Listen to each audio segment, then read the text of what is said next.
Bom dia, meu amigo Fábio, bom dia a todos os amigos da Acústica. Começar a semana aqui com vocês é uma alegria imensa. Bom, e para mim também é uma alegria, porque 25 anos está se passando, meu amigo, do atual polo de pedágio da região sul do Rio Grande, a região que mais sofre. E haverá uma grande reunião, um chamamento bastante forte para a nossa região, da metade do Rio Grande do Sul, para quinta-feira, dia 7, lá em Pelotas, onde é o polo da Ecosul, uma grande reunião, justamente trazendo o pessoal da NTT, o presidente da NTT, Agência Nacional de Transporte Terrestre, para falar sobre polo de pedágio. Deputado Daniel, explica para nós um pouquinho como é que vai ser o formato dessa reunião. Primeiro, quero dizer que quando a gente faz 25 anos, normalmente é para celebrar, para comemorar. Nesse caso, é para lamentar.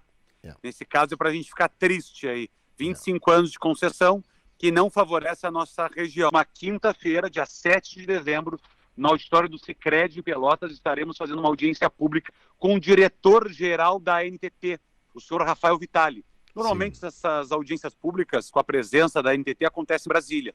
Nós estamos fazendo esse evento em Pelotas, aonde a vida das pessoas acontece, na metade sul, para que o diretor-geral da NTT possa ouvir as reclamações, as sugestões, as críticas, e que o futuro, os próximos 30 anos, não sejam desta mesma maneira que estamos sofrendo ao longo dos últimos 25. Por isso, essa audiência pública é essencial que aconteça com a presença da imprensa, das lideranças políticas, lideranças empresariais e, é claro, da comunidade.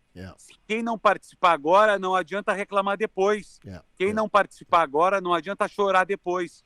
Os próximos 30 anos serão decididos agora, neste momento. Por isso que essa audiência pública é essencial para que todos nós, todos que nos escutam agora no Primeira Hora, meu caro Fábio, possam se fazer presentes.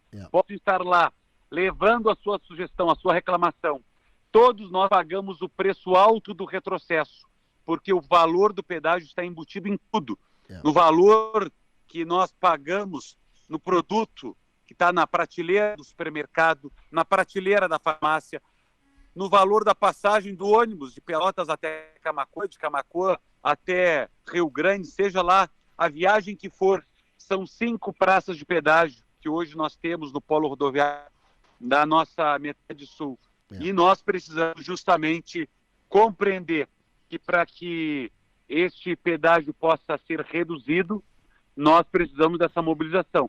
É necessário reduzir a tarifa do pedágio para que a nossa metade sul possa voltar a crescer. Então, quinta-feira, todos os destinos nos levam ao auditório do Sicredi em Pelotas. Deputado Daniel, muitas vezes o pedágio ele vem para ajudar uma região. Eu vou dizer bem francamente, eu sei que a gente não quer pagar mais imposto, mas do jeito que está, a ineficiência do governo federal, dos governos federais que aí estão, acaba trazendo um problema maior ainda, com estradas praticamente intransitáveis. Mas o problema aqui aconteceu o inverso, quer dizer, penalizou demais uma região.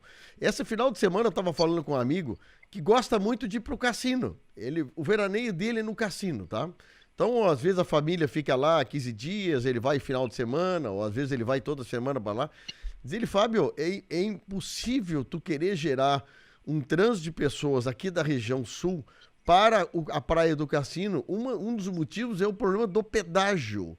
São 3 pedágios para ir, 3 pedágios para voltar. Aqui para São Lourenço do Sul, nós de Camaquã, de Sentinela, de Cerro Grande, quando vamos para São Lourenço, já temos que pagar um na ida e um na volta, já dá R$30. Então, essa concepção de pedágio da época, eu não sei se na época imaginava que ia dar esse transtorno todo.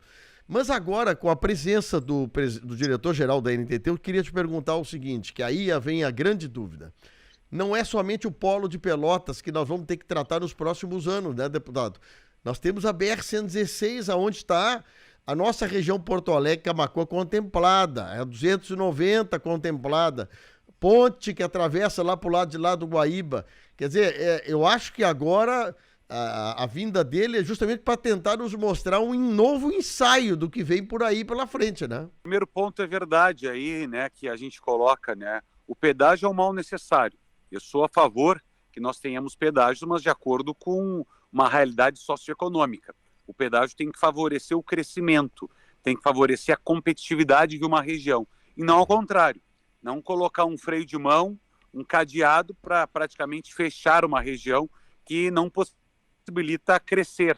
Então nós temos que discutir um pedágio para os próximos anos que seja justo, que possibilite o crescimento, que dê oportunidade para que a iniciativa privada venha investir, não o contrário, sem contar a questão logística de quem já está instalado na nossa metade sul.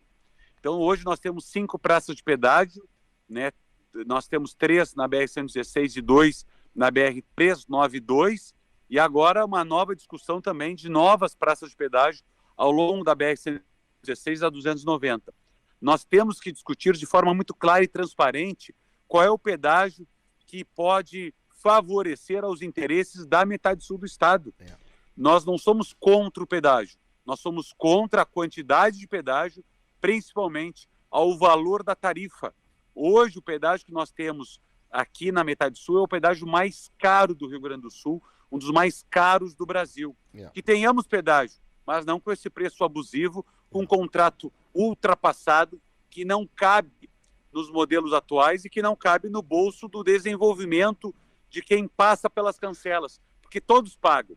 Quem passa pela cancela paga a tarifa básica, R$ 15,20. Agora, quem não passa também paga, porque, repito e insisto, está embutido no valor de tudo que nós consumimos, de todos os serviços que são prestados, está embutido o valor da tarifa do pedágio. Então nós temos que discutir e decidir o presente, mas principalmente o futuro.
Os prefeitos da nossa região estarão envolvidos, ou estão envolvidos, porque eu sempre pensei assim que praça de pedágio poderia também colaborar com as estradas vicinais dos municípios que estão abrangendo a grande artéria que é a 116, por exemplo.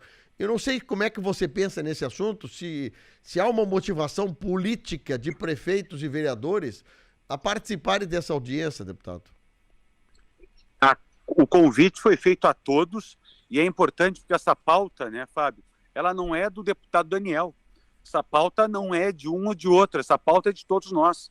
Os próximos 30 anos é o futuro da minha filha, das próximas gerações que estarão morando na metade sul, investindo na região sul e pagando o preço do pedágio. Se a gente não discutir agora, a gente vai estar no futuro reclamando. Como a gente reclama hoje da Ecosul, que não colocou um centavo na duplicação da BR-116, quando a gente reclama da tarifa alta da Ecosul, mas agora, esse contrato foi assinado lá em 98, eu tinha 12 anos de idade, e lá em 98, a verdade é, ninguém fez nada, não teve força de mobilização, se assinou um contrato, como, por exemplo, o contrato de um proprietário de um imóvel com o inquilino. Se o inquilino não lê bem as cláusulas do contrato, ele vai ter que aceitar e cumprir o prazo do contrato do aluguel, por exemplo, com o proprietário do imóvel. É a mesma coisa. Olha, como não for, como que esse contrato foi feito lá em 98, hoje a concessionária Ecosul joga com o regulamento embaixo do braço. Os próximos 30 anos que começam a valer a partir de 2026 precisam ser decididos agora com cláusulas claras, transparentes e que, obviamente, sejam benéficas ao desenvolvimento e ao crescimento da nossa região. Os prefeitos foram convidados, os vereadores convocados, toda a comunidade, próxima quinta-feira, dia 7 de dezembro, às 7 horas da noite, a presença do diretor-geral da NTT, que é a agência que regula os contratos das concessões nas rodovias federais, né, meu caro Fábio? Todos têm que estar presentes, todos aqueles que puderem, por favor, eu peço, porque não é pelo bem de um ou de outro, é pelo bem coletivo da nossa região.